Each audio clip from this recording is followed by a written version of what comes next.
Hello everyone and welcome to my channel Tutorial Time by KU.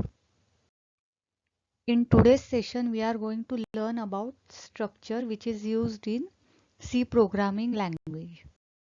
So the first thing that we need to know is what is a structure. Okay, what is the use of structure? So according to the definition, structure in C programming language is a user defined data type. Now what do you mean by user defined data type?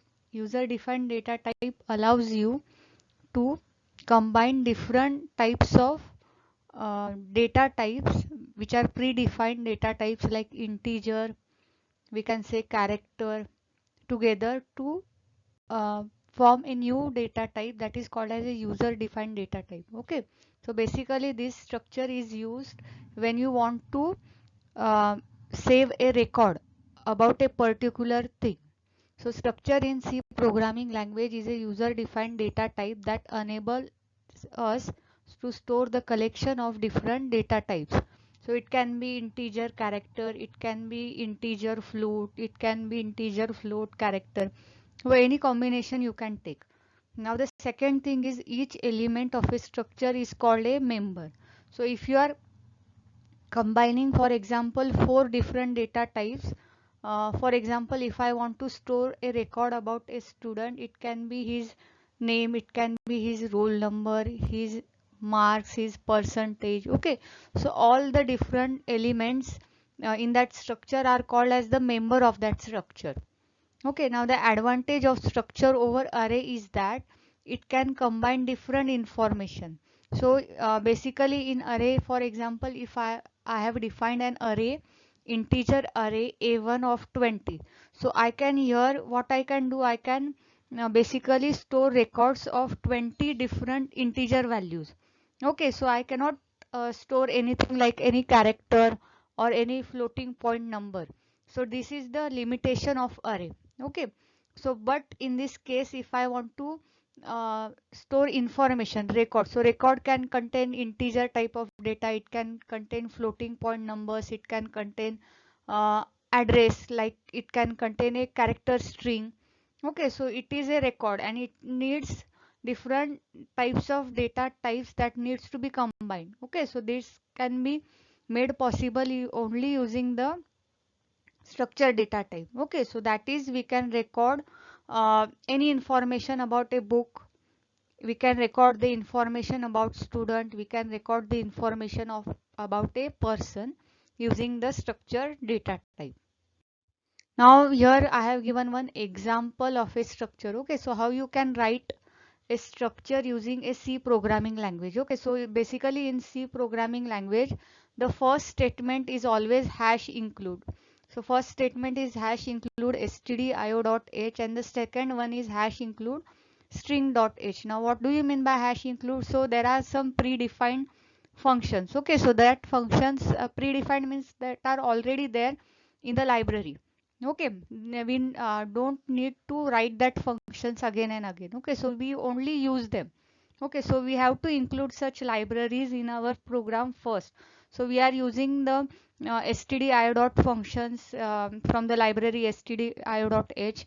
We are using the functions from string.h. Okay, so we will be including both the libraries in our program. Now the second thing that we are doing here, that is we are going to define the structure. Okay, now if you are using the predefined data types like integer, float, character, then we don't have to declare anything, define anything. Okay, so what we do there, directly we can write integer a or integer roll number, or we can write floating point any variable b1 b2. Okay, and we are declaring the variables and we are directly using them. But here since your structure is a user defined data type, first we have to define what should be there inside that structure. Okay, now the first thing that is we are giving here is the keyword struct. Okay, so you will be writing struct, then space, and then you will be writing the name of the structure. Okay, now I have given the name to my structure as student.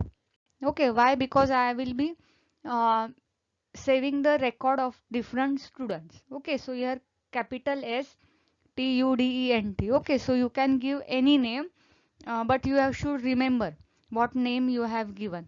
Then after that you will be using the curly brackets. Okay, so opening curly bracket, and after defining all the members you will be closing that curly bracket, and you should compulsory give the semicolon. Okay, so semicolon will define that you have whatever members are there that you have already included. Okay, so that will end the structure definition, we can say.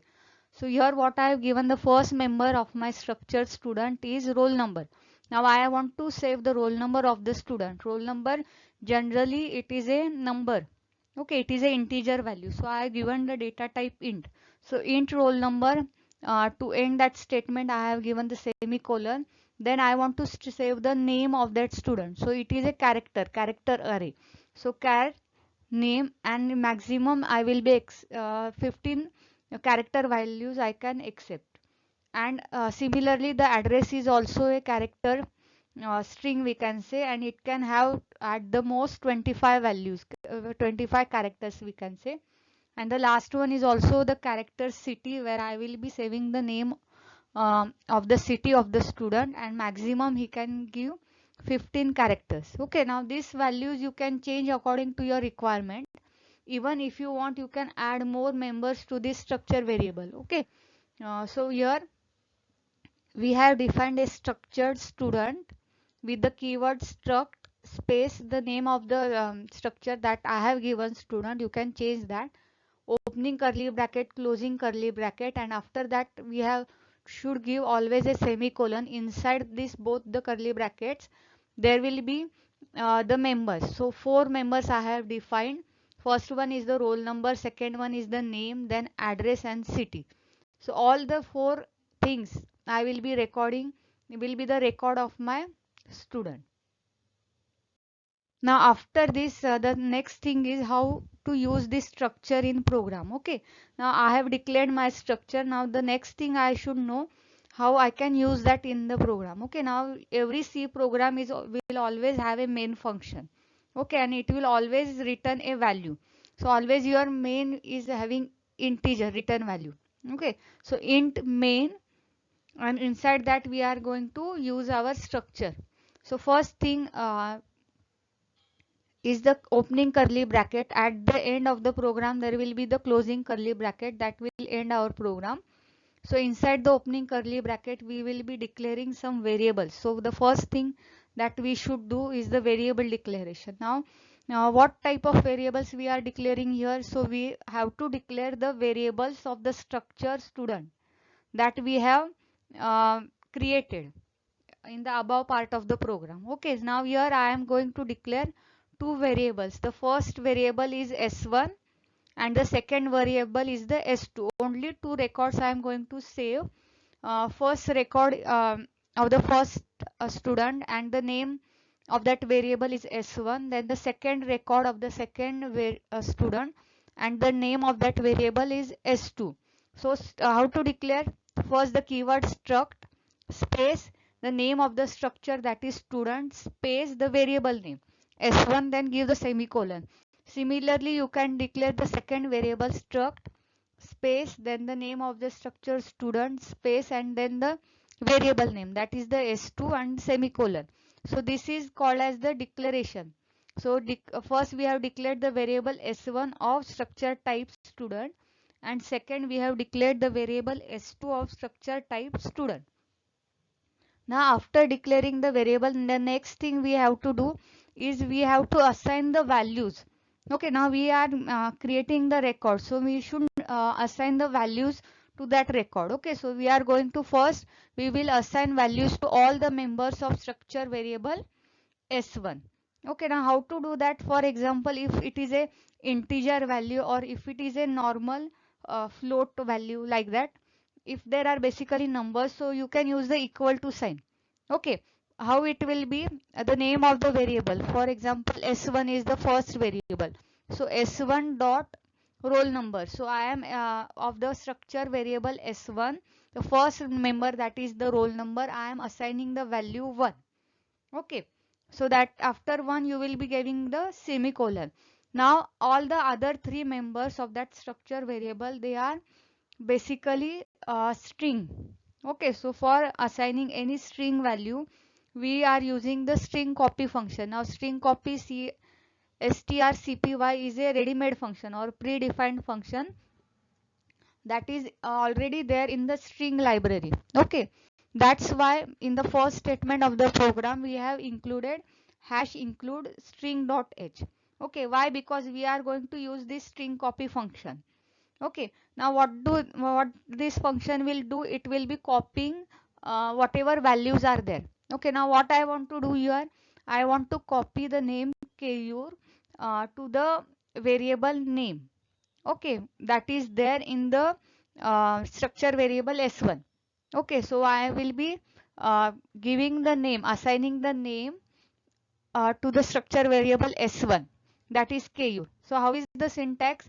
String copy strcpy, then in the curly brackets first one will be the target. Okay, destination we can say. So what is my destination? s1 dot name, record s1, variable s1 where name, member name is there, comma, there I am going to give the string. So what is the string? String will always come in double quotes. Okay, so the string is Keyur, so the name Keyur will be assigned here, and after completing close the circular bracket and give the semicolon. Okay, so this is how you can assign the values to your strings.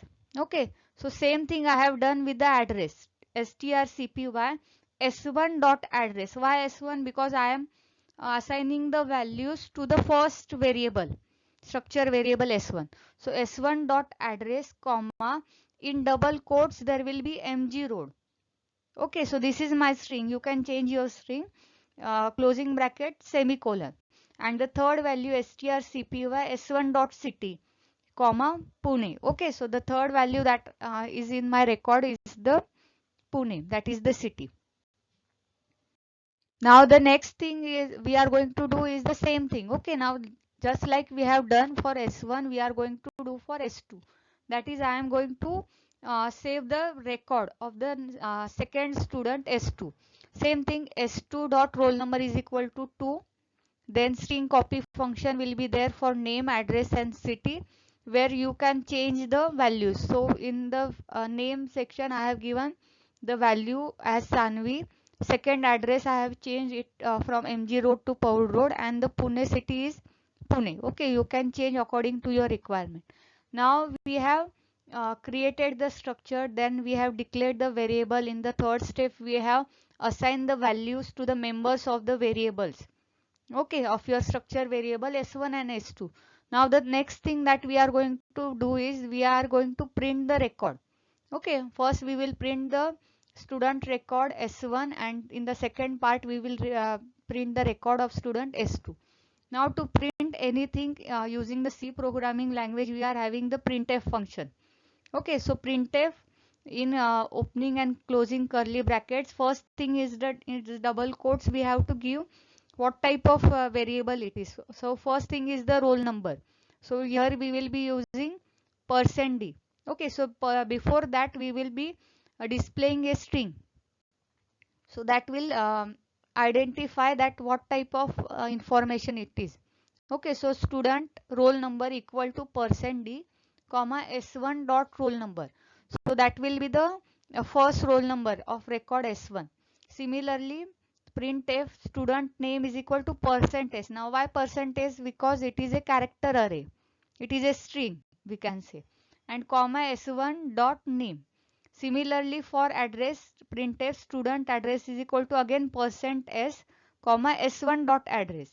And in the last statement it is printf student city is equal to %s comma s1 dot city. Okay, so like this we can print all the records like s1 dot roll number, s1 dot name, s1 dot address, s1 dot city of the first record, that is s1. Now similarly we are going to do the statement, we are going to print the values of the second record, that is s2. So all the statements will be same. Instead of s1 we will be using the it like variable name s2. So it will be s2 dot roll number, s2 dot name, s2 dot address, and s2 dot city. Okay, now after we have printed everything, we have done with the program. So we will be the last statement here is return 0. Why? Because we have given there int void. Okay, so we have to return the value 0 to the main function. Okay, now here in the last slide of this program, we are going to see how the output of this program will look like.